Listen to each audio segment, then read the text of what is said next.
এভাবে আস্তে আস্তে কোমর, আস্তে আস্তে বুক, এখন গলা পর্যন্ত ডুবে গেছে।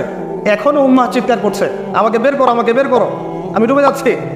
আশপাশের মুসলিমরা বলছে নড়াচড়া করতে যায় না, নড়াচড়া করতে যায় না, ওইটাও ডুবে যাবে। কে টেনে তুলবে একে? এখন যারা আশপাশে আছে এই দুরবস্থায় এবং এই দায়িত্ব পালন করে নাই, আল্লাহ পাক অচিরে তাদেরকে সরিয়ে দিবেন ইনশাআল্লাহ, কোনো সন্দেহ নাই। নতুন কোনো কওম আসবে ইনশাআল্লাহ, নতুন কোনো প্রজন্ম আসবে ইনশাআল্লাহ, যারা এই উম্মাহটাকে আবার তুলবে ইনশাআল্লাহ। এবং আমরা জানি, আমরা আখিরুজ্জামান স্টাডি করে দেখেছি যে বিশ্বের সামনে এমন সময় আসবে যখন ঈসা ইবনে মারইয়ামকে আল্লাহ পাক নামাবেন, এবং এই বিষয়ে কোনো সন্দেহ নাই।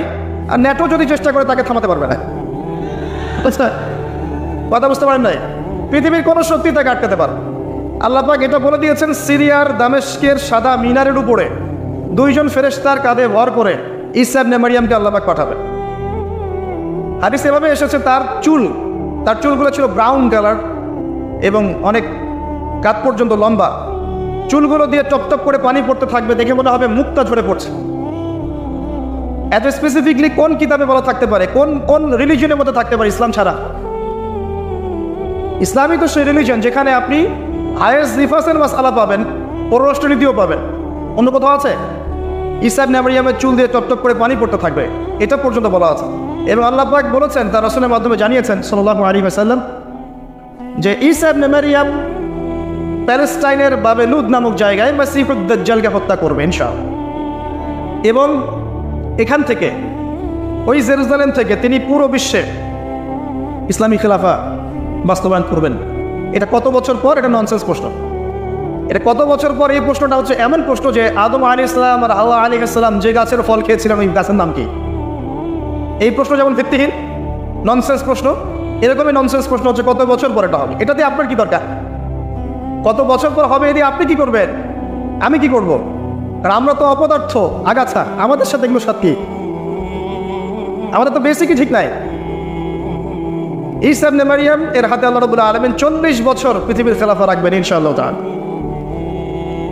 তখনকার যে প্রজন্মটা থাকবে, এই প্রজন্ম ইনশাআল্লাহ ওই চোরাবালিতে ডুবে যাওয়া উম্মাহকে টেনে বের করবে ইনশাআল্লাহ আযজা ওয়া জাল।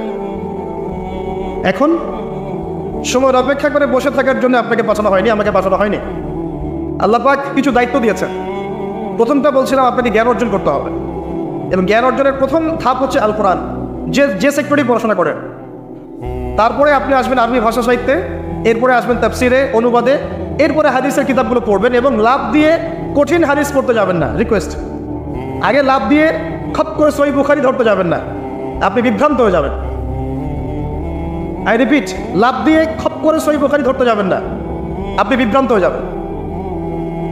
বলতে পারেন যে বেদাতি কথা বলছি কিনা, এটা ফকিহদের কথা, যারা ফুকাহায়ে কেরাম তাদের কথা। কারণ লাভ দিয়ে কেউ MBA পড়তে পারে না, লাভ দিয়ে কেউ মেডিকেল সায়েন্সের বই পড়তে পারে না, এক লাফে কেউ এই যে ডক্টরেট করতে পারে না, পারে। তাকে ধাপে ধাপে উঠতে হয়, আপনাকে ধাপে ধাপে উঠতে হবে। হাদিসে আরবাইন দিয়ে শুরু করেন। এই যে মাদ্রাসায় কওমি নিসাবে যারা পড়েছেন সবাই জানেন এই বিষয়গুলো। ফয়জুল কালাম দিয়ে শুরু করেন, ক্লাসিক্যাল বই, বুলুগুল মারাম মিন আদিল্লাতিল আহকাম, এগুলো দিয়ে আগান। মিশকাতুল মাসাবিহ দিয়ে আগান। মিশকাত পড়তেই তো দাঁত ভেঙে যায়, এত সহজ মনে করেছেন? 2-4 পাতা হাদিস পড়ে নিজেকে মুফতি মনে করবেন না। ক্লাসিক্যাল বইগুলো অনেক কঠিন, এবং যারা আলেম ওলামা হয়েছেন এমনি এমনি হন নাই, সুদীর্ঘ পথ পাড়ি দিয়ে আলেম হয়েছেন। যখন আপনি কম জানবেন তখন মনে হবে যে আমি অনেক জানি, যখন বেশি জানবেন মনে হবে কিচ্ছু জানি না। আপনি কথা বুঝতে চেষ্টা করেন, যখন কম জানবেন মনে হবে অনেক জানি, আমি পণ্ডিত, এটা হালাল, এটা হারাম, এটা জায়েজ, এটা নাজায়েজ। যত বেশি জানতে থাকবেন, যত বেশি আলেম ওলামার সোহবতে পড়ে থাকবেন, দেখবেন আপনি কিচ্ছু জানেন না। এবং যত দিন যাচ্ছে আমি নিজেকে এই জায়গায় ফিল করি যে আমি আসলে কিছুই জানি না। এবং আমি যেখানে বসে কথা বলছি, রাতের অন্ধকারে আমার কান্না আসে যে আমি যে এখানে বসে কথা বলছি, তাহলে উম্মার কি অবস্থা বোঝা আমার শেষ। কথা বুঝতে পারছেন না? এখানে বসা উচিত ছিল এমন মানুষের যাদের হাতে ইসলামের বিজয় হবে। সেখানে আমার মতো নগণ্য মানুষ বসে আছে, আর তার সাথে একটা ছবি তোলার জন্য মানুষ হুমড়ি খেয়ে পড়ছে। তারা চিন্তা করেন বাস্তবতা কি জিনিস। আল্লাহ পাক আমাদেরকে বুঝ দান করুন। প্রত্যেকটা ঘরে ঘরে একটা করে ইসমাইলের মতো ছেলে তৈরি করেন আলাইহিস সালাম। প্রত্যেকটা ঘরে ঘরে একটা ওমর এবং খালিদের মতো ছেলে তৈরি করেন। মারিয়াম আয়েশা রাদিয়াল্লাহু আনহুমা তাদের মতো করে মেয়ে তৈরি করেন। আজকে থেকে 50 বছর পরে রেজাল্ট পাবেন ইনশাআল্লাহ। ইসলামের বিজয় হুট করে হবে না, আল্লাহ পাকের সিস্টেম। সুন্নাহ হচ্ছে আল্লাহ পাক হঠাৎ করে কিছু করেন না, রাত থেকে দিন হয়, ধীরে ধীরে হয়। দিন থেকে রাত হবে, ধীরে ধীরে হবে। ধাপ করে রাত হয় না, ধাপ করে দিন হয় না। আর আমরা এটা আশা করে বসে আছি যে ধাপ করে মনে হয় ইসলামের বিজয় হয়ে যাবে, জি না? ঈসা ইবনে মারিয়ামের সেই সময় আসতেও দেখবেন অনেক পর্যায়ে পার হবে, বিশ্ব এই অবস্থা থাকবে না, 1/3 মানুষই থাকবে না, ডেড। এবং কে জানে আগামী 10 বছর মধ্যে নাও থাকতে পারে, আল্লাহু আলাম। যা শুরু হয়েছে বিশ্বে, যারা আমাদেরকে হিউম্যানিটি শিখাতো, এক সময় মানবতা শিখাতো, এরাই দেখবেন এখন অমানবিক আচরণ করছে। এটা ওপেন সিক্রেট। যারা আমাদেরকে মানবতার ধ্বজাধারী হয়ে আমাদেরকে মানবতা শেখায়, আমরা যদি বাধ্য হয়ে কারো কাছে বহির্বিশ্বের কাছে ঋণ চাই, আমাদেরকে নিয়ে ঠাট্টা মশকরা করে। এগুলো এখন সব মিডিয়াতে আসে, আমাদেরকে কিছু মনেই করে না। অ্যারোগেন্ট জাতি এই পশ্চিমারা। আল্লাহ পাক এমন কলিউশন লাগিয়ে দিবেন যে ওরা আপোষে মারামারি করে শেষ হয়ে যাবে, দেখে নিন। আল্লাহ পাক এমন কলিউশন লাগিয়ে দিবে যে পুরো ওই জায়গাটা ধসে যাবে। পৃথিবীর 3টা বড় বড় ভূমিকম্প বাকি আছে এখনো, তার মধ্যে একটা হবে পশ্চিমা বিশ্বে, আর একটা অবশ্য পূর্ব দিকে যেখানে আমরাও থাকি, আরেকটা হচ্ছে আমাদের আমিরুল মুমিনিনদের দেশে, দুবাই আরব কন্টিনেন্ট। তারা আমাদের এখন আমিরুল মুমিনিন না, অনেক মানুষ তো তাই মনে করে যে আরবিতে কথা বললেই আমিরুল মুমিনিন, কাবাগর একটু ঘষা মজা করলেই আমিরুল মুমিনিন। সুবহানাল্লাহ। আপনি এক চোখ দিয়ে দেখেছেন, আপনার ভিতরে চোখ অন্ধ। ইসরায়েল পুরো জায়গা ক্যাপচার করে ফেলবে অচিরেই ইনশাআল্লাহ তাআলা, নাকের ডগায় বসেই। এবং মুসলিমরা মেনেও নিবে সেগুলা, তার সাথে বন্ধুত্ব করে ফেলবে এবং সে ডমিনেট করবে পুরো আরব বিশ্বকে। চ্যালেঞ্জ করলাম, দেখে নিন ইনশাআল্লাহ তাআলা। আপনি এখন অন্ধ। ইমামুল মাহদি যখন আসবে তখন দেখবেন তার উপরেই চাপ সৃষ্টি করা হবে। ইমামুল মাহদিকে নিঃসন্দেহে সন্ত্রাসী বলা হবে যদি ওই সময় মিডিয়াগুলো থাকে, এবং মুসলিমরাই এগুলো ঢোল পিটাবে, দেখে নিন। এক শ্রেণীর মুসলিম বের হয়ে যাবে তখনও, যখন বলবে যে ইমামুল মাহদি খারেজি, এটাও বলবে। অপেক্ষা করতে থাকেন, জ্ঞান অর্জন করেন প্রিয় ভাই। হাদিসের কিতাবে কথা বলছিলাম, আগে বড় জায়গায় যায় না, মিশকাত শেষ করেন, আস্তে আস্তে ইবনে মাজাহ যান, তিরমিজিতে যান, আবু দাউদ পড়েন, নাসাই পড়েন, পরে যান বুখারী মুসলিমে। তখন কি ইনশাআল্লাহ আপনি বুঝতে পারবেন। আর এই পড়াশোনা করবেন কোথায়? একা একা বাজার থেকে যাবো, পাবলিকেশন থেকে বই কিনবো, আরবি এবারত জবরজেট পেশ দিয়ে আছে, পড়বো, বাংলা অনুবাদ করবো, মুফতি হয়ে যাবো, তাই নাকি? ইসলামের রাত এবং দিন পশ্চিমা সভ্যতার মতো নয়। পশ্চিমা সভ্যতার রাত দিন হচ্ছে রাত 12টা থেকে দিন 12টা। ইসলামের রাত এবং দিনের সংজ্ঞা হচ্ছে সূর্য ওঠা এবং ডোবার সাথে। অলরেডি আমরা জুমার রাতে প্রবেশ করেছি। জুমার দিনে অনেক আমল আছে, তার মধ্যে অন্যতম কিছু গুরুত্বপূর্ণ আমল হচ্ছে বেশি থেকে বেশি রাসূলুল্লাহ সাল্লাল্লাহু আলাইহি ওয়াসাল্লামের প্রতি দরুদ পাঠ করা। নবী করিম সাল্লাল্লাহু আলাইহি ওয়াসাল্লাম বলেছেন, কেউ যদি তার প্রতি একবার দরুদ পাঠ করে আল্লাহ রাব্বুল আলামিন তার প্রতি 10 বার রহম করবেন, বলেন সুবহানাল্লাহ। তার আমল নামায় 10টা নেকি লেখা হবে, 10টা গুনাহকে মাফ করে দেওয়া হবে এবং তার মর্যাদা 10 গুণ বাড়িয়ে দেওয়া হবে, বলি সুবহানাল্লাহ। নবী সাল্লাল্লাহু আলাইহি ওয়াসাল্লাম এটাও বলেছেন যে জুমার দিনে বেশি বেশি দরুদ পড়তে, কারণ জুমার দিনে স্পেশালি দরুদগুলো নবী সাল্লাল্লাহু আলাইহি ওয়াসাল্লামের কাছে পেশ করা হয় এবং আল্লাহ রাব্বুল আলামিনের কিছু স্পেশাল ফেরেশতা আছেন, মালায়েকা, যারা দরুদগুলোকে সংগ্রহ করেন, সালামগুলোকে সংগ্রহ করেন এবং নবী সাল্লাল্লাহু আলাইহি ওয়াসাল্লামের কবরে পৌঁছে দেন। তিনি এগুলোর উত্তর দিয়ে থাকেন। একজন সাহাবী প্রশ্ন করছিলেন, ইয়া রাসূলুল্লাহ সাল্লাল্লাহু আলাইহি ওয়াসাল্লাম, আপনাকে এমনটা করতে আগে কখনো দেখিনি যে আপনি প্রথম সিঁড়িতে উঠে বললেন আমিন, দ্বিতীয় সিঁড়িতে উঠে বললেন আমিন, তৃতীয় সিঁড়িতে উঠেও বললেন আমিন। নবী সাল্লাল্লাহু আলাইহি ওয়াসাল্লাম তিনি বললেন, প্রথম সিঁড়িতে জিবরাইল আলাইহিস সালাম আমাকে বলেছিল, ধ্বংস হোক সেই ব্যক্তি যার পিতামাতা বেঁচে আছে কিন্তু পিতামাতার খেদমত করে সে জান্নাত লাভ করতে পারল না, সেই ব্যক্তি ধ্বংস হোক। নবীজি বলেছেন আমিন। আর আজকে আমরা শেষ জামানায় দেখছি যে পিতা মাতার সাথে দাস দাসীর মতো আচরণ করা হচ্ছে। আমাদের মনে রাখা উচিত যে আমরাও একদিন পিতামাতা হব। মায়ের প্রসব বেদনার ঋণ আমরা সারা জীবন আমাদের মাথার ঘাম পায়ে ফেলে যদি মাকে খাওয়াই, পিঠের চামড়া তুলে তার জন্য পাপোশ বানিয়ে দেই, কোনোদিন শোধ হবে না। সেই ব্যক্তি ধ্বংস হোক যার পিতামাতা আছে, তাদের খেদমত করে জান্নাত লাভ করতে পারলো না। নবী সাল্লাল্লাহু আলাইহি ওয়াসাল্লাম বলেছেন আমিন। আমরা সেই সব বান্দাদের অন্তর্ভুক্ত যেন না হই যারা পিতামাতার সম্মান করে না। আল্লাহ পাক আমাদেরকে বোঝার তৌফিক দেয়। একইভাবে পিতামাতার প্রতি নসিহত থাকবে, জন্তু জানোয়ারের মতো সন্তান মানুষ করার কোনো মানে হয় না। যদি আপনার একটা সন্তান থাকে ওমর রাদিয়াল্লাহু আনহুর আদর্শে, খালিদ বিন ওয়ালিদ রাদিয়াল্লাহু আনহুর আদর্শে, মুসআব বিন উমাইর রাদিয়াল্লাহু আনহুর মতো যথেষ্ট। অনেক সন্তান সন্ততি সব গবাদি পশুর মতো, এগুলোর আমাদের প্রয়োজন নেই। এগুলো উম্মার বোঝা। এখনকার টিকটক প্রজন্ম উম্মার বোঝা, এরা জাতিরও বোঝা। এখনকার মাদকদ্রব্য সেবনকারী যে জেনারেশনটা আছে, ইয়াং জেনারেশন, এরা জুয়া এবং ক্যাসিনো এবং জেনার, ব্যভিচার, ফ্রি মিক্সিং আর গার্লফ্রেন্ড, টিকটক এগুলো নিয়ে পড়ে থাকে। আগামীতে দেশের জন্য দাঁড়াতে হয়, এরা পারবে না ইনশাআল্লাহ। এরা সেই জাতি নয় যারা মুক্তিযুদ্ধে জালেমদের বিরুদ্ধে দাঁড়িয়েছিল, এরা সেই জেনারেশন নয়। আমাদের অগোচরেই কখন জানি আমাদের জেনারেশনকে কিছু হ্যামিলনের বাসিওয়ালা আস্তে আস্তে জাহান্নামের রাস্তায় নিয়ে গেল, আমরা কিছুই করতে পারলাম না। এখন একটাই পথ খোলা আছে, যদি আমরা যুব সমাজকে নামাজি বানাতে পারি, কোরআন পড়াতে পারি, রাসূল সাল্লাল্লাহু আলাইহি ওয়াসাল্লামের আদর্শে উজ্জীবিত করতে পারি, আশা করা যায় তাদের দ্বারা দেশ জাতি উম্মার উপকার হবে ইনশাআল্লাহ। অন্য কোনো পথ খোলা নাই। সামনে একটা ভয়ঙ্কর সময় আসছে। আর শুধু যুবক না, এই তালিকায় যুবতীরাও আছে, যারা জানে না তাদের জীবনের কি উদ্দেশ্য, যারা জানে না তারা আসলে কি চায়, যারা জানে না কি কারণে আল্লাহ পাক তাদেরকে সৃষ্টি করেছেন, যারা পুরুষের পোশাক পরে রাস্তাঘাটে ঘুরে বেড়ায় এবং এমন পোশাক পরে যা পরলেও তাদের ফিজিক্যাল স্ট্রাকচার বোঝা যায়, এই শ্রেণীও তাদের অন্তর্ভুক্ত।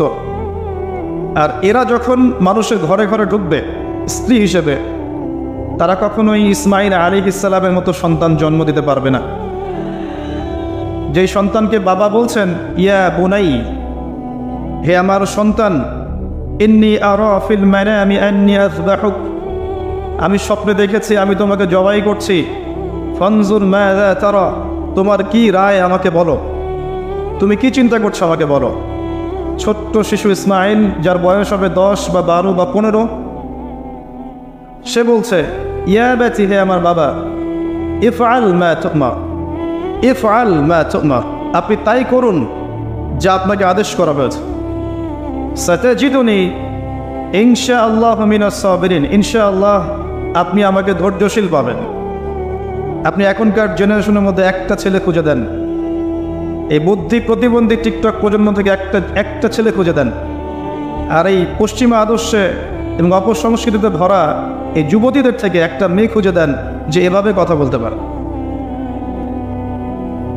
বাস্তবতা হচ্ছে এমন।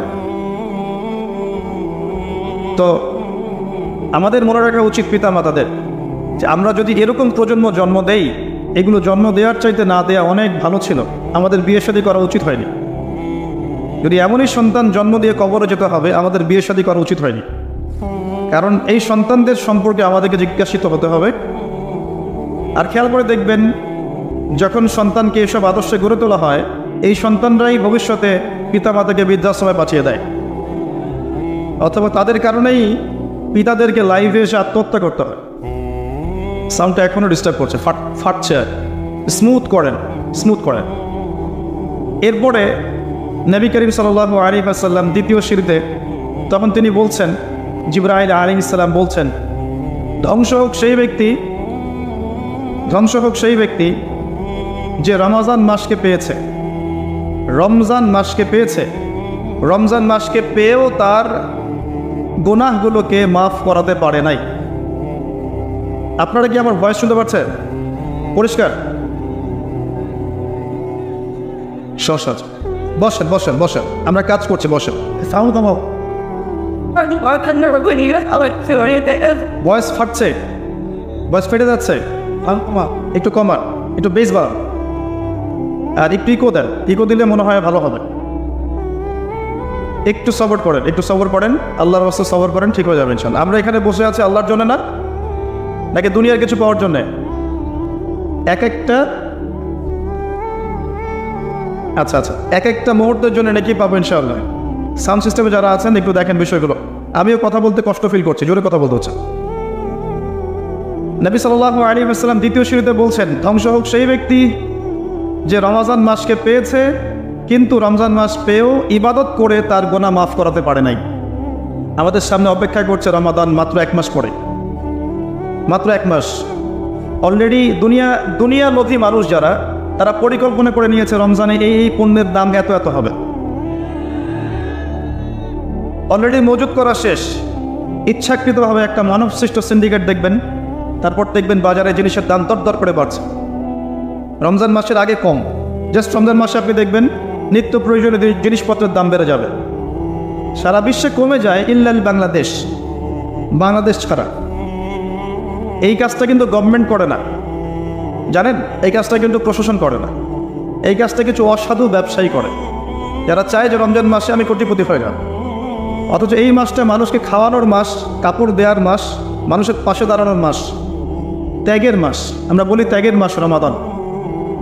মুমিন হিসেবে আমাদের কি কাজ থাকতে পারে? আমরা প্রথমত টার্গেট করব রমজান মাসে যেন আমাদের এক ওয়াক্ত নামাজও কাজা না হয়। পারা যাবে ইনশাআল্লাহ। সেহরিতে আমরা বেশি খাবো না, এমনভাবে খাবো না যে মনে হয় এটাই আমার জীবনের শেষ খাওয়া, আর খাওয়া হবে না, এভাবে আমরা খাবো না। সারাদিন রোজা রেখে আমরা কারো গীবত তহমত করবো না, বাজে কথা বলবো না, অহেতু গল্প আড্ডা পিটাবো না, চায়ের দোকানে বসবো না। করা যাবে? জামাতে নামাজ পড়ার চেষ্টা করব। রমজান মাস আসতে 1 মাস বাকি আছে, 1 মাসের মধ্যে কোরআন তেলাওয়াত শিখে ফেলা যায়, বা যারা পারি তাদের এই কায়দাগুলোকে ঝালাই করা যায়। পুরো রমজান মাস থেকে আপনি তেলাওয়াত শুরু করতে পারেন, প্রত্যেক দিন 1 পারা করে পড়তে পারেন। 30 দিনে আপনি পুরো কোরআন খতম করতে পারবেন ইনশাআল্লাহ। যারা হাফেজে কোরআন, তারা এই মাসে হিফজটাকে চর্চা করতে পারি এবং তারাবির নামাজ পড়াতে পারি। আর আমরাও তারাবির সালাত পড়তে পারি জামায়াতের সাথে। এখানে গিয়ে ঝগড়া করবেন না, 8 রাকাত না 20 রাকাত, এই ঝগড়াটা করতে যাবেন না। আল্লাহ পাক কোয়ালিটি দেখেন, কোয়ালিটি। আপনার নামাজ 2 রাকাত পড়েছেন অসম্ভব সুন্দর করে, এটাই কবুল হয়ে যাবে ইনশাআল্লাহ। একটা হাদিসে এসেছে, বান্দা যদি কোনো গুনাহ করে, পাপের কাজ করে তার মধ্যে অনুশোচনা সৃষ্টি হয় যে আমি একটা অন্যায় করেছি, এবার সে সুন্দর করে অজু করে, অজু করে 2 রাকাত নামাজ পড়ে।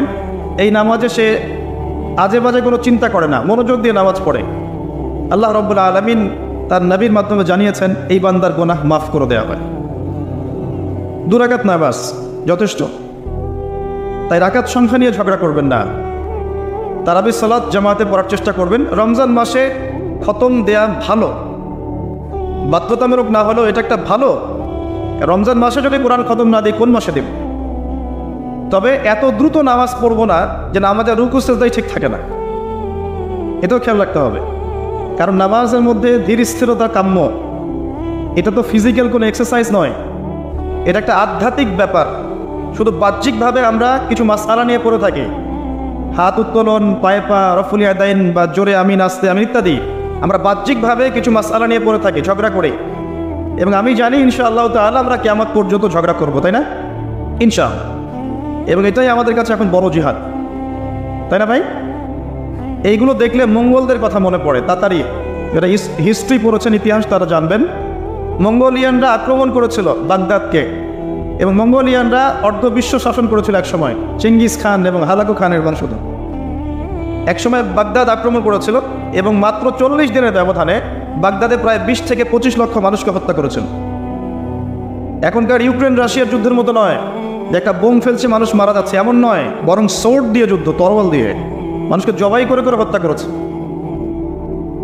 তখনও কিছু কিছু মুসলিম বাহাস করছিল, ঝগড়া করছিল যে কাকড়ার মাংস খাওয়া হালাল না হারাম, চিংড়ি মাছ খাওয়া হালাল না হারাম। বিশ্বের প্রেক্ষাপটে আপনি তাকিয়ে দেখেন, মুসলিমদের অবস্থা কিন্তু তেমন একটা পরিবর্তন হয়নি, ওই অবস্থাতেই আছে। সারা ওয়ার্ল্ডের দিকে তাকান এবং সৎ দৃষ্টিতে তাকান, দেখবেন বিশ্বে রক্ত ঝরছে মুসলিমদেরই বেশি। এবং বিনা অপরাধে কি অপরাধ করেছে ইয়েমেনের বাচ্চারা, কি অপরাধ করেছে সিরিয়ার বাচ্চাগুলা, কি অপরাধ করেছে ইরাক আফগানিস্তানের মানুষ বা বাংলাদেশের মানুষ, কি অপরাধ করেছে? লা ইলাহা ইল্লাল্লাহ এটা বলাই কি অপরাধ? এই অপরাধের কারণেই টার্গেট করে করে মুসলিমদেরকে মারা হয়েছে বিনা অপরাধে। প্যালেস্টাইনের বাচ্চারা কি অপরাধ করেছে? পশ্চিমা বিশ্বের আসল চেহারা এখন দেখছেন না, যে ওরা যখন যুদ্ধ করছে ঠিক যেমনটা করেছিল প্রথম বিশ্বযুদ্ধে এবং দ্বিতীয় বিশ্বযুদ্ধে, এগুলোতে মুসলিমরা ইনভলভ ছিল না, তবে জড়িয়ে গিয়েছিল, তুরস্ক অটোম্যানরা জড়িয়ে গিয়েছিল, কিন্তু এটা পরিকল্পিত ছিল। এখন আপনি তাকিয়ে দেখেন, ওদের মধ্যে মানবতার অনেক প্রেম দেখবেন। ইউক্রেনের প্রেসিডেন্টকে অনেক বড় বীর করে ফুটিয়ে তুলবে, রাশিয়া অনেক জুলুম করছে ইত্যাদি ইত্যাদি, এভাবে মিডিয়া প্রচার করা হচ্ছে। কিন্তু প্যালেস্টাইন ইস্যুতে ওরা কোনো কথা বলবে না, ফিলিস্তিন বা জেরুজালেম ইস্যু নিয়ে কোনো কথা বলবে না, একদম চুপ। আপনি এগুলো দেখতে হলে আপনার পিএইচডি করার দরকার নাই, সাধারণ কমন সেন্স যথেষ্ট। দেখেন, যখন ইউক্রেনে হামলা হচ্ছে, রাশিয়া করছে, ঠিক একই সময়ে ইসরায়েল হামলা করছে প্যালেস্টাইনে। মিডিয়া এসেছে, ওরা কি এটা নিয়ে লাফালাফি করছে? কিচ্ছু করছে না। বাংলাদেশের মিডিয়াগুলো এগুলো প্রচার করছে, বলেন সুবহানাল্লাহ। এটা ভালো যে তারা সত্য প্রকাশ করতে দ্বিধা করছে না।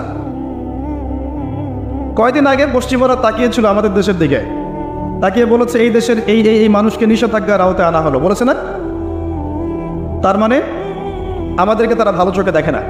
এই কথাটা অনেক আগে থেকেই বলে আসছি যে ওরা চায় সারা বিশ্বকে শাসন করতে, যারাই ওদের এই শাসনের সামনে প্রতিবন্ধক মনে হবে এদেরকে তারা গুড়িয়ে দিতে চান, সে যেই হোক। এবং যদি বলে লা ইলাহা ইল্লাল্লাহ, তাহলে তো অবস্থা খারাপ। তো আমি যেটা বলতে চাচ্ছিলাম, যখন ওরা আক্রমণ করেছিল বাগদাদ, তখনও কিছু মানুষ বাহাস করছিল যে কাকড়া হালাল না হারাম, চিংড়ি হালাল না হারাম। ওই সময় কি এই বিষয়টা বেশি গুরুত্বপূর্ণ ছিল? এখনও সারা বৈশ্বিক প্রেক্ষাপটে আমরা তাই করছি। আপনি মানেন আর না মানেন, আমরা তাই করছি। আমরা আপোষে ইখতিলাফ করছি, মতবিরোধ করছি, সুযোগ পেলেই কাউকে একদম অপমানিত করে ছেড়ে দিচ্ছি, গীবত করে ধুয়ে দিচ্ছি, তহমত দিচ্ছি, অপবাদ দিচ্ছি, বিভিন্ন ট্যাগ লাগিয়ে দিচ্ছি এবং ভাবছি এটা অনেক নেকির কাজ হচ্ছে। আদতে আপনি যে সময়টাতে আপোষে কোন্দলে ব্যস্ত আছেন, এই সময়ের মধ্যে ইসরায়েল আরও 10টা মিসাইল বানিয়ে ফেলেছে। কথা কি বুঝতে পারেন? আচ্ছা, কথাগুলো হয়তো শিক্ষিত মস্তিষ্কে ঢুকবে, এই কথাগুলো শিক্ষিত মস্তিষ্করা বুঝবে, এবং যারা পলিটিক্স নিয়ে নাড়াচাড়া করে, ইকোনমিক সেকশন নিয়ে নাড়াচাড়া করে, যারা প্রশাসনে আছে, তারা বুঝবেন কথাগুলোর ভ্যালু কত। গরু ছাগল বুঝবে না। কারা গরু ছাগল? আল্লাহ পাক যেটা বলেছেন সূরা আরাফ 179 নম্বর আয়াতে, ওয়ালাকাদ যারানা লিজাহান্নামা কাসীরাম মিনাল জিন্নি ওয়াল ইনস, প্রচুর জিন আর মানুষকে দিয়ে আমি জাহান্নাম পূর্ণ করব, আল্লাহ বলেছেন। 1999 জন মানুষ জাহান্নামে যাবে, বলে নাউযুবিল্লাহ। কি অপরাধ? লাহুম কুলুবুন লা ইয়াফকাহুনা বিহা, কলব দিয়েছিলাম, কলব উপলব্ধি করতো না। ওয়ালাহুম আযানুন লা ইয়াসমাউনা বিহা, কান দিয়েছিলাম, কান শোনেনি। ওয়ালাহুম আ'য়ুনুন লা ইউবসিরুনা বিহা, চোখ দিয়েছিলাম, চোখ দেখে নাই। উলাইকা কাল আনআম, এরা ছিল জন্তু জানোয়ারের মতো। কারা জন্তু জানোয়ার? উপলব্ধি করে না, শোনে না, দেখে না, প্যারালাইজ রোগীর মতো। বাল হুম আদাল, বরং তার চাইতেও তারা নিকৃষ্ট। উলাইকা হুমুল গাফিলুন, এরা হচ্ছে গাফেল সম্প্রদায়। তারা বুঝবে না কুরআন সুন্নাহর মৌলিক কথাগুলো, শিক্ষিত মহল বুঝবে, যারা জন্তু জানোয়ার না। আর আল্লাহ রাব্বুল আলামিনের এইসব জন্তু জানোয়ারের কোনো প্রয়োজন নাই। আল্লাহ পাক একটা সুন্নাহ দিয়েছেন, সুন্নাহটা শোনেন। ওয়াইন তাতাওয়াল্লাউ ইয়াস্তাবদিল কওমান গায়রাকুম, তোমরা যদি আল্লাহর দায়িত্ব থেকে মুখ ফিরিয়ে নাও, আল্লাহ পাক অন্য কওমকে হেদায়েত দিয়ে তোমাদের জায়গায় নিয়ে আসবেন। সুম্মা লা ইয়াকুনু আমসালাকুম, তারা তোমাদের মতো অপদার্থ হবে না। আল্লাহর সুন্নাহ, ইন তানসুরুল্লাহ ইয়ানসুরকুম, তোমরা আল্লাহর দ্বীনকে সাহায্য করো, আল্লাহ তোমাদেরকে সাহায্য করো। অটোমেটিকলি মান্না সালোয়া এখন আসবে না। এটা সেই যুগ না, এটা সেই যুগ না যে আমরা সবাই যার যার দায়িত্ব ছেড়ে দিব, ইসলামের বেসিক জিনিসগুলো ছেড়ে দিব, আর আল্লাহ পাক আবাবিল পাখি পাঠিয়ে জালেমকে ধ্বংস করবেন। এটা সেই যুগ না, এটা আবরাহার যুগ নয়। এই যুগের সুন্নাহ হচ্ছে এটা, ইন তানসুরুল্লাহ ইয়ানসুরকুম, তোমরা আল্লাহকে সাহায্য করো, তবেই আল্লাহ তোমাদেরকে সাহায্য করবে। ওয়া ইউসাব্বিত আকদামাকুম, তোমাদের পা আল্লাহ পাক সুদৃঢ় করে রাখবেন। আল্লাহর আরো সুন্নাহ শোনেন, ইন্নাল্লাহা লা ইউগাইয়িরু মা বিকওমিন, আল্লাহ পাক কোন কওমের অবস্থা ততক্ষণ পরিবর্তন করেন না হাত্তা ইউগাইয়িরু মা বিআনফুসিহিম, যতক্ষণ তারা নিজেরা তাদের অবস্থা পরিবর্তন করছে না। এর চেয়ে সরল কথা হতে পারে? আমি ওয়াজ কি করবো, আল্লাহ পাকের কথাগুলো অনুবাদ করে শোনাচ্ছি, এর চেয়ে বড় ওয়াজ কিছু নেই, ব্যাখ্যার কোনো প্রয়োজন নাই, কথাগুলো খুব স্পষ্ট। যে বিষয়টা থেকে এদিকে আসলাম, পুরো বৈশ্বিক প্রেক্ষাপটে মুসলিমরা আজকে চতুর্দিক থেকে সংকুচিত অবস্থায় আছে। এর জন্য ইসলামের শত্রুরা দায়ী নয়, এর জন্য আমরা দায়ী। এর জন্য ইসলামের শত্রুরা দায়ী নয়, আমরা দায়ী, কারণ আমরা 5 ওয়াক্ত নামাজ পড়ি না। এখন এটা বাস্তবতা, আমরা 5 ওয়াক্ত নামাজ পড়ি না, তো সবাই পড়ি না, বেশিরভাগই পড়ি না। আমরা সবাই স্লোগান দিব আল কোরআনের আলো ঘরে ঘরে জানো। অনেস্টলি হাত উঁচু করেন তো ভাই, কতজন কোরআন বিশুদ্ধ করে তেলাওয়াত করতে পারেন? এবার আপনি দেখেন হাতের সংখ্যা, প্লিজ নামান, এগুলো বাস্তবতা। আর আমরা যেটার বিষয়টা ছুটি, ওটা আবেগ। আবেগ, আইওয়াশ, শোডাউন। আমরা এই অবস্থায় আছি। আমাদের মধ্যে কতজন মানুষ প্রত্যেক বছর নিসাব পরিমাণ সম্পদের যাকাত দেয়? হাত তোলেন দেখেন, দেখেন কতজন মানুষ, কতজন। এখানে কি হিন্দু আছে, খ্রিস্টান, বৌদ্ধ আছে, ইহুদি আছে? নাই। কে, কতজন মানুষ বুকে হাত দিয়ে বলতে পারবেন যে আপনি সুদ খান না? বুকে হাত দিয়ে আল্লাহকে দেখায় বলে আলহামদুলিল্লাহ। শোনেন, এবার আপনাকে বলি, আমি ধরেন একটা বাসায় ভাড়া থাকি, কথার কথা, আমি একটা বাসায় ধরেন ভাড়া থাকি। এখন এই বাসাটা তৈরি করা হয়েছে সুদী ব্যাংক থেকে লোন নিয়ে। এখন এখানে ধরেন 10টা ফ্যামিলি আছে, একটা ফ্ল্যাট। এই 10টা ফ্যামিলি মাসে মাসে ভাড়া দেয়, এই টাকা দিয়ে সে ব্যাংকের ঋণ শোধ করে। এটা চক্রবৃদ্ধি হারে বাড়তে থাকে। আমি দাড়ি টুপি পাগড়ি জুব্বাওয়ালা মানুষ, সবাই আলেম বলছে, অনেক কিছু বলছে, আমিও ভাড়া দেই। আমার ভাড়ার টাকা দিয়ে সে ব্যাংকের ঋণ শোধ করে, পরোক্ষভাবে আমি নিজেও সুদ করি। আমি কি বুঝতে পারছি? আল্লাহ পাক নিখাত কিছু মানুষকে দিয়ে এই দিনের পতাকা কায়েম করাবেন ইনশাআল্লাহ তাআলা। উম্মার সংকটকালীন অবস্থায় ছোটখাটো বিষয় নিয়ে ঝগড়া করবেন না। আসেন, আমি যে কথাটা বলতে গিয়ে দিকে এসেছি, রমজান মাসে রাকাত সংখ্যা নিয়ে এত ঝগড়া করেন না। নামাজের কোয়ালিটি ভালো করেন, রাসূলুল্লাহ সাল্লাল্লাহু আলাইহি ওয়াসাল্লামের মতো লম্বা কেরাত করেন, রমজানে কম খান, ইফতারে কম আয়োজন করেন, রমজানে মাসের বাজার আগেই করে রাখেন। রমজান মাসে এত বেশি বাজারে যায়েন না, সময়টাকে আল্লাহর ওয়াস্তে আল্লাহর দিনের জন্য দেন, ইবাদতে দেন। কে জানে এরপরে রমজান নাও পেতে পারে। বিশ্বে যা শুরু হয়েছে, বিশ্বে কোটি কোটি মানুষ মারা যাবে অচিরেই। আল্লাহ পাকের সুন্নাহ এটাই, ফাইদা জাআ আজালুহুম লা ইস্তাখিরুনা সাআতাও ওয়া লা ইস্তাকদিমুন। যখন নির্ধারিত সময় চলে আসে, আল্লাহ পাক এক চুল ছাড় দিবেন না, আগাবেন না, পিছাবেন না। যারা একটু গ্রামাঞ্চলে বসবাস করেন, আপনারা ভালো আছেন। শহর কেন্দ্রিক বিষয় এত অভ্যস্ত হন না, শহর ডিজাস্টার হয়ে যেতে পারে। নিজের খাবার নিজের উৎপন্ন করার চেষ্টা করেন, ফ্রেশ খাবার খান, মাছের প্রজেক্ট করেন, গাভীর প্রজেক্ট করেন, কৃষিভিত্তিক প্রজেক্ট করেন, ফ্রেশ খাবার নিজেরা খেয়ে নেন, খাদ্যে স্বাবলম্বী হওয়ার চেষ্টা করেন। এবং সব দিক থেকে অর্থনৈতিক প্রগতি সম্ভব। একটা নসিহত যদি একটু মূল্যায়ন করেন যারা এই সেক্টরে আছেন, আমার মন থেকে করা একটা নসিহত, এটা এস্টাবলিশ করার দায়িত্ব আপনাদের। আমার সেই ক্ষমতাও নাই এবং আমার হাতে আল্লাহ পাক সেই দায়িত্ব দেনও নাই। এতটুকু জ্ঞান দিয়েছেন যেটা আমি শেয়ার করতে পারি। অনলি একটা কাজ, জাকাত।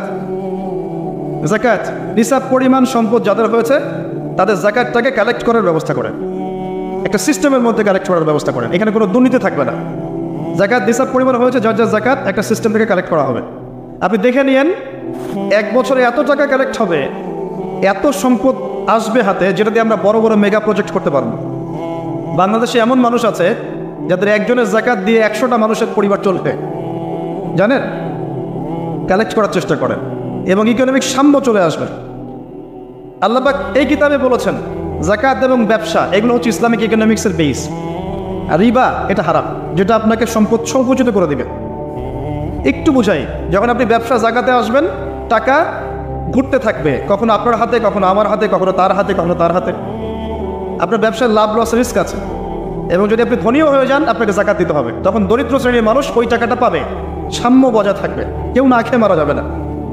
যখন আপনি সুদের মতো থাকবেন, তখন এক শ্রেণীর মানুষ দিন দিন ধনী হবে, রক্ত চুষবে গরিবের, আস্তে আস্তে আস্তে ধনী হবে। আরেক শ্রেণীর মানুষ দেখেন না কি অবস্থা হচ্ছে, ঋণ শোধ করতে না পারে আত্মহত্যা করবে। এটা হচ্ছে আল্লাহ পাকের বিধান। যখন যাকাত এবং ব্যবসা কেন্দ্রিক থাকবে, আল্লাহ পাক এটা কন্ট্রোল করবেন। আল্লাহ চাইলে আজকে আপনাকে ধনী করাবেন, কালকে আমাকে করাবেন। কেউ চিরস্থায়ী ধনী থাকতে পারবে না, কেউ চিরস্থায়ী গরিবও থাকবে না। এটা সুযোগ আছে, আজকে যে ধনী কালকে গরিব হতে পারে, কাল যে ধনী পশু গরিব হতে পারে, এটা হতে পারে। রিবার মধ্যে সুযোগ নাই, রক্ত চুষে খাবে, এক শ্রেণী দিন দিন ধনী হবে। এটা শুধু একটা এলাকায় না, পুরো বিশ্বে হতে পারে। এই জন্য তাকিয়ে দেখেন, যারা সুদ চালু করেছে ওরা কিন্তু দিন দিন ধনী হয়েছে, বিশ্বের অন্য অংশগুলো দরিদ্র হয়েছে। মুসলিমদের উত্তরের একটাই পথ, যেটা এখন অনেক মুসলিম বড় বড় যারা রাষ্ট্রপ্রধান আছেন, মালয়েশিয়ার প্রেসিডেন্ট, আপনার তুরস্কের প্রেসিডেন্ট, এরা চিন্তা করছেন যে জাকাতটাকে সিস্টেমেটিকভাবে কালেক্ট করা। আপনার সম্পদ এখানেই ফ্লো সৃষ্টি হবে ইনশাআল্লাহ, কেউ না খেয়ে মারা যাবে না। ভেবে দেখেন, নাসিহাত। রমজান মাসে জাকাতগুলো দিয়ে দেন আল্লাহর ওয়াস্তে। রমজান মাসে আমি যে কয়েকটা কাজের কথা বললাম, 5 ওয়াক্ত সালাত জামাতে পড়ার চেষ্টা করি। পারা যাবে ভাই? একটা বার হলেও কোরআন প্রথম থেকে শেষ পর্যন্ত তেলাওয়াত করবো, পারা যাবে? যারা হাফেজে কোরআন এটাকে চর্চা করে ঝালাই করে নেবো, পারা যাবে? যারা আরও বেশি কিছু করতে পারি, কোরআনটাকে অর্থসহ করে তাফসীরগুলো পড়বো, পারা যায়? প্রত্যেক নামাজের পরে মসজিদে 2টা করে হাদিস শোনানো যায়। প্রতিদিন আসর থেকে মাগরিব একটা হালাকা করা যায়, হালাকা মানে হচ্ছে বিষয়ভিত্তিক আলোচনার ব্যবস্থা করা যায়। এবং প্রতিদিন মসজিদে ইফতার করানো যায় মানুষকে। এই কাজগুলো করলে কি আপনাকে বাধা দেবে কেউ? রমজান মাসে পরিবারে তালিম চালু করা যায় না? জাকাতগুলোকে একসাথে করে ডিস্ট্রিবিউট করা যায় না? বেশি বেশি মানুষকে ইফতার করানো যায়, রাত জাগা যায়, তাহাজ্জুদের নামাজ পড়া যাবে, বেশি বেশি আল্লাহ জিকির করা যাবে। রোজা রেখে আমরা বেশি বেশি কথা না বলে আল্লাহর জিকির তেলাওয়াত এগুলোতে ব্যস্ত থাকতে পারবো? আরেকটা বড় কথা হচ্ছে, রমজান মাসের শেষ দশকে লাইলাতুল কদর আছে। এক রাত ইবাদত করা কত বলেন?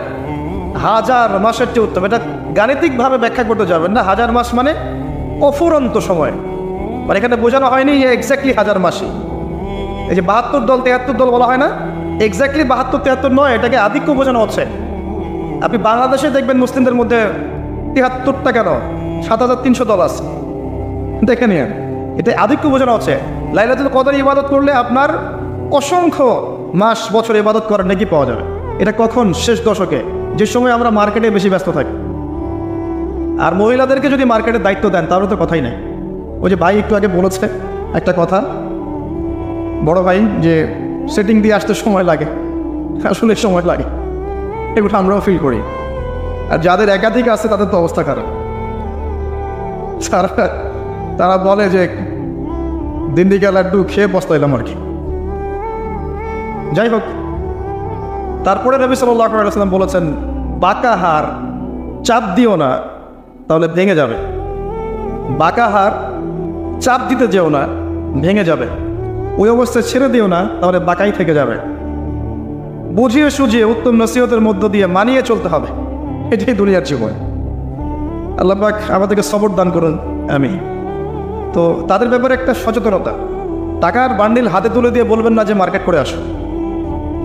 রমজান মাসে দেখবেন শেষ দশকে মহিলা দিয়ে মার্কেট ভর্তি। কেন বোন, কেন মা, যেতে হবে কেন এত? বাসায় কি স্বামী নাই বা ভাই নাই, আর কেউ নাই? রমজানের আগেই শপিং করে শেষ করে ফেলেন। ঈদের 10 দিন আগ থেকে কোনো বাইরে যাওয়া যাবে নাই। কোথায় থাকবো?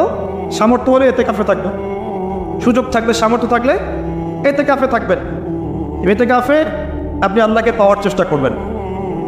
নিজের চোখের পানি ছেড়ে দিয়ে আল্লাহর কাছে কান্নাকাটি করবেন। মনে রাখবেন, ওই যে 7 শ্রেণীর মানুষ যারা কিনা আরশের ছায়া পাবে, তার এক শ্রেণী হচ্ছে ওই ব্যক্তি যে আল্লাহকে গোপনে স্মরণ করে চোখের পানি ফেলতে পারে। পারা যাবে? বাকিগুলো বলি। 1 নাম্বার, ন্যায়পরায়ণ বাদশা। 2 নাম্বার, কে? সেই যুবক যে তার যৌবনকালটা আল্লাহর পথে কাটিয়েছে। পারা যাবে? 3 নাম্বার, সেই যুবক যাকে কোনো যুবতী আহ্বান করেছে জিনার জন্যে, সে বলেছে আমি আল্লাহকে ভয় করি। পারা যাবে? টিকটক প্রজন্ম, পারা যাবে? 4 নাম্বার, ওই 2 ব্যক্তি যারা একে অপরকে শুধু আল্লাহর জন্য মহব্বত করে। পারা যাবে? মুহাব্বত শুধু আল্লাহর জন্য হবে, দুনিয়ার কোনো স্বার্থ নয়। দুনিয়ার স্বার্থে যদি আপনি কাউকে ভালোবাসেন, আপনি তার কাছ থেকে কষ্ট পাবেন। আমার কথাটা ভালো করে শোনেন। দুনিয়ার স্বার্থে যদি কাউকে ভালোবাসেন, আপনি তার কাছ থেকে কষ্ট পাবেন। আল্লাহর জন্য যদি করেন আপনি কষ্ট পাবেন না। আপনি আল্লাহর জন্য করছেন, আপনি আল্লাহর জন্য স্ত্রীকে খাওয়াচ্ছেন, মহব্বত করছেন, তার হক আদায় করছেন, সন্তানের হক আদায় করছেন। এখন এই সন্তান যদি বড় হয়ে বলে তোমাকে চিনি না, আপনি কষ্ট পাবেন না, কারণ আপনি আল্লাহর জন্য করেছেন। এই স্ত্রী যদি কোনোদিন বলে তোমার কাছে কিছুই পেলাম না, সারা জীবন তুমি আমাকে কষ্টই দিয়ে গেলে, আপনার কষ্ট লাগবে না, আপনি জানেন আপনি আল্লাহর জন্য করেছেন। দুই রকম ভালোবাসা হয়, আল্লাহর জন্যে আর মানুষের জন্য। যদি আপনি আল্লাহর জন্যে মহব্বত করতে পারেন আপনার পিতা, আপনার মাতাকে, আপনার স্ত্রী সন্তানকে বা দিনী ভাই বোনদেরকে, আপনি কষ্ট পাবেন না।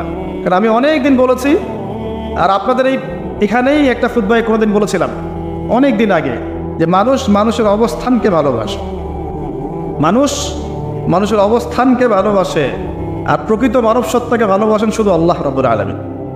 আপনি পাপ করলেও আল্লাহ পাক আপনাকে ধ্বংস করে দিচ্ছেন না, এটা ভালোবাসার পরিচয়। আর পুণ্য করলে তো আল্লাহ পাক অবশ্যই আপনার মর্যাদা বাড়িয়ে দিবেন। সো আল্লাহর জন্য ভালোবাসেন, আপনি কষ্ট পাবেন না। আর আমি বলেছি একটা কথা, আবারও বলি, যার যার হক তাকে তাকে দিয়ে দেন দুনিয়ায়, নিজের হক আল্লাহর কাছে চান, আপনি সুখে থাকবেন। আপনি মানুষের কাছে আশা করতে গেলেই কষ্ট পাবেন। কেন সে এমন করলো, কেন আমাকে বুঝলো না, কেন সে আমার সাথে খারাপ আচরণ করলো, আমি তার জন্য এত করলাম, সে কেন আমাকে মূল্যায়ন করলো না। আপনি কখনই কষ্ট পাবেন যখন কারোর কাছে কিছু আশা করছেন। আশা করেন না আল্লাহ ছাড়া কারোর কাছে, আপনি কষ্ট পাবেন না। কথাগুলো খুব ভেতর থেকে বলছি। আমার বয়স আপনাদের চেয়ে হয়তো কম, অনেক ক্ষেত্রে আমার বয়স আপনাদের চেয়ে কম, কিন্তু এগুলো আমার এই 30 বছর জীবনের উপলব্ধি। শুধু আল্লাহর হয়ে যান, আল্লাহর জন্য নিজেকে খালেস করে দেন। ইব্রাহিম আলাইহিস সালামের মতো, ইন্না সলাতি ওয়া নুসুকি ওয়া মাহইয়ায়া ওয়া মামাতি লিল্লাহি রাব্বিল আলামিন। আমার জীবন, আমার মরণ, আমার সালাত, আমার স্যাক্রিফাইস সব আল্লাহর জন্য। আপনি কষ্ট পাবেন, হ্যাঁ, এবং আল্লাহর সাথে আপনার একটা ঐশ্বরিক সম্পর্ক হবে। আপনি আল্লাহকে ফিল করতে পারবেন আল্লাহ আপনার সাথে আছে।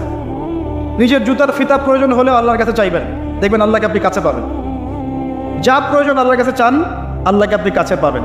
আমার জীবনে এমনও হয়েছে, এগুলো বললে আবার বলেন না যে পীর মুরিদের কেরামতি বলছি, বিষয়টা এমন নয়, এটা আল্লাহর মাআরিফত। এমনও হয়েছে যে মনে মনে চিন্তা করেছি যে এটা হলে ভালো হতো, যদি এমন হতো ভালো হতো। আমি দোয়া করিনি এখনো, খালি মনে মনে চিন্তা করেছি যে এটা হলে ভালো হতো, হয়তোবা। বাসায় গিয়ে দেখেছি ওটা আমার সামনে হাজির। একদিন দুই দিন নয়, আমার জীবনে অনেক দিন এমন ঘটনা ঘটেছে। আপনি আল্লাহর হয়ে যান, নিজেকে আল্লাহর জন্য ওয়াকফ করে দেন, আল্লাহ আপনার হয়ে যাবে ইনশাআল্লাহ। ইনশাআল্লাহ সাক্ষাৎ মৌত এর হাত থেকে আল্লাহ পাক আপনাকে বের করে আনতে পারবেন। সাক্ষাৎ মৌত এটা আল্লাহ করেন। অতএব আল্লাহর জন্য নিজেকে খালেস করে দেন। আর বাকি যা আছে, আমাদের স্ত্রী আছে, সন্তান আছে, পিতামাতা আছে, আমাদের আত্মীয় স্বজন আছে, বন্ধু বান্ধব, প্রতিবেশী আছে, জনগণ আছে, রাষ্ট্র আছে, সবার হক সবাইকে দিয়ে দেন, ব্যাস শেষ। কারণ ইন্না লিল্লাহ, তারপর কি বলেন, ওয়া ইন্না ইলাইহি রাজিউন, এটাই বাস্তবতা। আল্লাহ পাক আমাদেরকে বোঝার তৌফিক দান করুন। রমজান মাসে এই কাজগুলো করেন, আল্লাহ পাক সবার রমজানকে কবুল করুন, আসন্ন রমজানকে, এবং আমাদের সবাইকে আল্লাহ রাব্বুল আলামিন রমজানে পৌঁছে দিন। বেশি থেকে বেশি ইবাদত করার তৌফিক আল্লাহ পাক দান করুন, আমিন। আরেকটা কথা বলে শেষ করছি, যে তৃতীয় সিঁড়িতে নবী সাল্লাল্লাহু আলাইহি ওয়াসাল্লাম, তখন জিবরাইল আলাইহিস সালাম বলছেন, ধ্বংস হোক সেই ব্যক্তি, শোনেন, নড়াচড়া করেন না, শেষ করছি। ধ্বংস হোক সেই ব্যক্তি যে ব্যক্তির সামনে নবী সাল্লাল্লাহু আলাইহি ওয়াসাল্লামের নাম উচ্চারিত হয়েছে কিন্তু সে দরুদ পাঠ করে নাই। আমি আবার বলছি, ধ্বংস হোক সেই ব্যক্তি। ভাই কি শুরু করলেন? ধ্বংস হোক সেই ব্যক্তি যে ব্যক্তির সামনে নবী সাল্লাল্লাহু আলাইহি ওয়াসাল্লামের নাম উচ্চারিত হয়েছে কিন্তু সে দরুদ পাঠ করে নাই। জুমার এই রাতে কয়েকটা নসিহত করব আপনাদেরকে। জুমার এই দিনে এবং রাতে বেশি থেকে বেশি নবী সাল্লাল্লাহু আলাইহি ওয়াসাল্লামের উপর দরুদ শরীফ পাঠ করেন। পারা যাবে ইনশাআল্লাহ? সবচেয়ে শ্রেষ্ঠ দরুদ কোনটা? দরুদ ইব্রাহিম। পারা যায় ইনশাআল্লাহ? এটা না পড়েন, অ্যাটলিস্ট এতটুকু বলবেন, আল্লাহুম্মা সাল্লি ওয়া সাল্লিম আলা নবিয়িনা মুহাম্মদ। পারা যাবে? আমার সাথে বলেন, আল্লাহুম্মা সাল্লি ওয়া সাল্লিম আলা নবিয়িনা মুহাম্মদ। কমপক্ষে সকালে 10 বার, সন্ধ্যায় 10 বার নবী সাল্লাল্লাহু আলাইহি ওয়াসাল্লাম আপনার জন্য সুপারিশ করবেন ইনশাআল্লাহ তাআলা। আর আপনারা জানেন, তিনি ছাড়া আমাদের কোনো আদর্শ নেই। আছে? কবরে তাকে দেখানো হবে, হাউজে কাউসারের ধারে তিনি দাঁড়িয়ে থাকবেন পানির পেয়ালা নিয়ে, তিনি সুপারিশ করবেন এই উম্মতের কবিরা গুনাহগারদের জন্য। তাই আমাদের উপর হক হচ্ছে, ওয়াজিব হচ্ছে, আমরা সবাই নবী সাল্লাল্লাহু আলাইহি ওয়াসাল্লামের সুন্নাহ মাফিক চলবো। পারা যায় ইনশাআল্লাহ? আল্লাহ পাক তৌফিক দান করুন, আমিন। জুমার দিনে আর কয়েকটা কাজ বেশি বেশি করেন। শোনেন, সকাল সকাল গোসল করবেন, পারবেন? গোসলটা করবেন ফরজ গোসলের মতো, পারা যাবে? এরপরে সবচেয়ে সেরা কাপড়টা পরবেন, যেন তেন কাপড় পরবেন না, আপনার বেস্ট কাপড়টা পরবেন। মসজিদে আপনি আল্লাহর সাথে সাক্ষাৎ করতে যাবেন, নোংরা কাপড় কেন পরে যাবেন? আতর সুগন্ধি ব্যবহার করবেন, আতর সুগন্ধি ব্যবহার করে উত্তম কাপড় পরে পায়ে হেঁটে আগে আগে সকাল সকাল মসজিদে যাবেন। যে সবার আগে ঢুকবে একটা উট কোরবানির নেকি পাবে, যে তারপরে ঢুকবে সে একটা গরু কোরবানির নেকি পাবে, এরপরে যে সে একটা ছাগল, তারপরে মুরগি, তারপর ডিম, এভাবে আস্তে আস্তে আস্তে আস্তে কমতে থাকবে। যখন ইমাম খুতবা শুরু করে দিবেন, ফেরেশতারা নাম নোট করা বন্ধ করে দিয়ে বসে যাবেন। তাই খুতবা শুরুর আগেই মসজিদে যাওয়ার চেষ্টা করবেন, নাহলে ওই লিস্টে আপনার নাম থাকবে না। কথা কি বুঝতে পারছেন? খুতবা শুরু হলে ফেরেশতারা এই মসজিদের দরজা থেকে খাতা গুটিয়ে খুতবা শুনতে বসে পড়েন। আর এগুলো আপনি চোখে দেখতে পারবেন না। আর সায়েন্স আমাদেরকে যা শিখিয়েছে যে চোখে যেটা দেখা যায় না সেটার কোনো অস্তিত্ব নাই, এর সাথে আমরা একমত নই। ওরা যেটা শিখিয়েছে পরীক্ষা নিরীক্ষা বিজ্ঞান যুক্তি দর্শন দিয়ে যা লাভ করা যায় তাই জ্ঞান, এর সাথে আমরা একমত নই। আমরা বিশ্বাস করি জ্ঞান আল্লাহর পক্ষ থেকে আসে। তো তারা খাতা বন্ধ করে বসে পড়বেন, তাই খুতবা শুরু হওয়ার আগেই ঢোকার চেষ্টা করেন। আল্লাহ পাক তৌফিক দান করবেন। যে ব্যক্তি সকাল সকাল গোসল করলো, উত্তম কাপড় পরলো, খুশবু ব্যবহার করলো, পায়ে হেঁটে মসজিদে গেল এবং ইমামের কাছাকাছি বসলো, খুতবা মনোযোগের সাথে শুনলো, কাউকে কষ্ট দিল না এবং কারোর সাথে টু শব্দ পর্যন্ত করলো না। কেউ পাশে কথা বললে সে বললো না চুপ করো, এতটুকু বললো না। ইমামের সাথে নামাজ শেষ করলো, সালাম ফিরালো। আল্লাহর নবী মুহাম্মদ সাল্লাল্লাহু আলাইহি ওয়াসাল্লাম বলছেন, এই ব্যক্তির আমল নামায় প্রত্যেক পদক্ষেপের বিনিময়ে 1 বছরের নামাজ, 1 বছরের রোজার নেকি দেওয়া হবে। এই কাজটা আমরা সহজেই করতে পারি আজকে। আর 2টা কাজ বলে শেষ করছে। 1, জুমার দিন একটা সময় আছে যেই সময়ে দোয়া কবুল হয়। দোয়া যেটাই করবেন সেটাই কবুল ইনশাআল্লাহ, যদি আপনার রিজিকটা হালাল হয়। যদি আপনার রিজিকটা হালাল হয়, আকীদায় শিরক না থাকে, আমলে বেদাত না থাকে, ইনশাআল্লাহ কবুল। সময়টা হচ্ছে ইমাম খুতবা শুরু করার পর থেকে সালাম ফিরানো পর্যন্ত, এই সংক্ষিপ্ত সময়। আরেকটা বর্ণনা এসেছে সময়টা হচ্ছে আসরের নামাজের পর থেকে মাগরিব পর্যন্ত। 2টা সময়কেই কাজে লাগানোর চেষ্টা করা যাবে, পারা যায়? এই সময়টুকু মূল্যায়ন করার চেষ্টা করি, আল্লাহ পাক তৌফিক দান করবেন।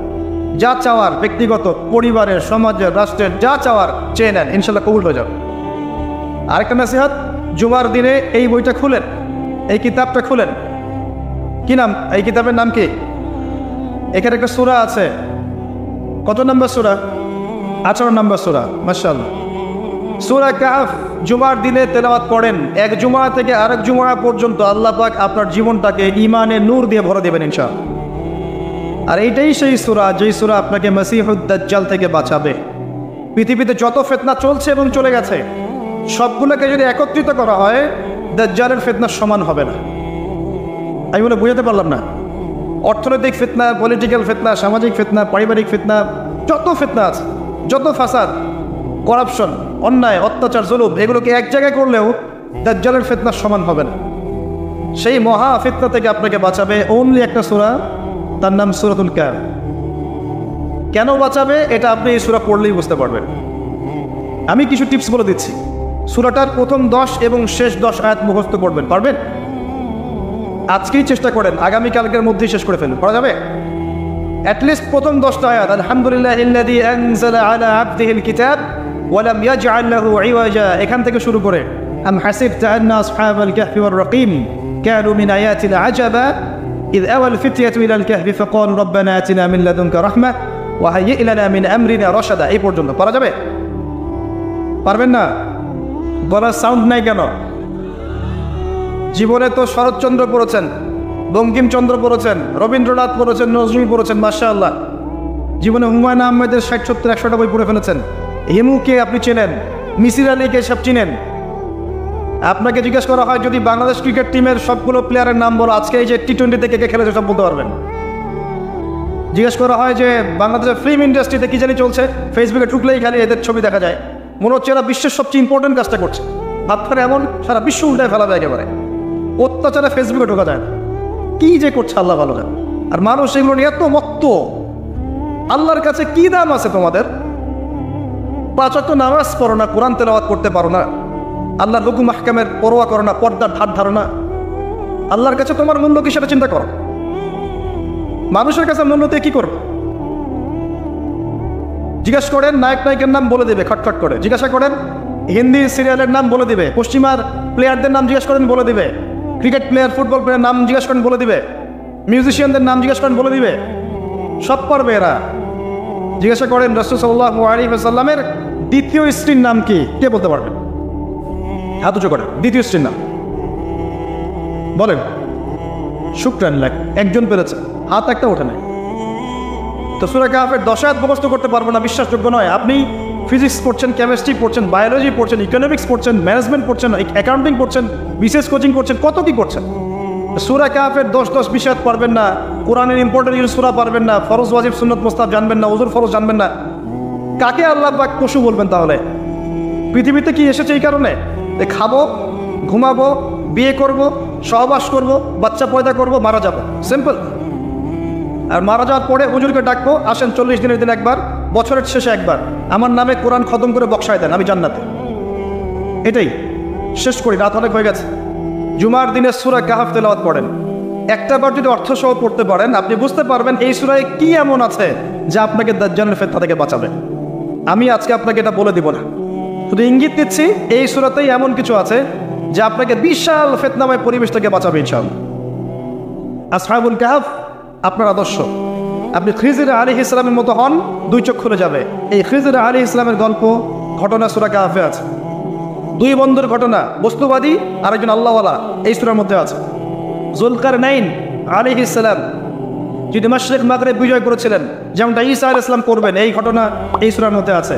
আসহাবুল কাহফ যারা ফিতনাময় পরিবেশ থেকে চলে গিয়েছিলেন এবং আল্লাহ পাক তাদেরকে সেফ করেছেন, ফিতনা থেকে বাঁচিয়েছেন, এই ঘটনা এই সূরার মধ্যে আছে। ক্লু দিয়ে দিলাম, আপনি মিলিয়ে বের করেন এই সূরায় কি আছে যা আপনাকে মাসিহুদ দাজ্জাল থেকে বাঁচাবে।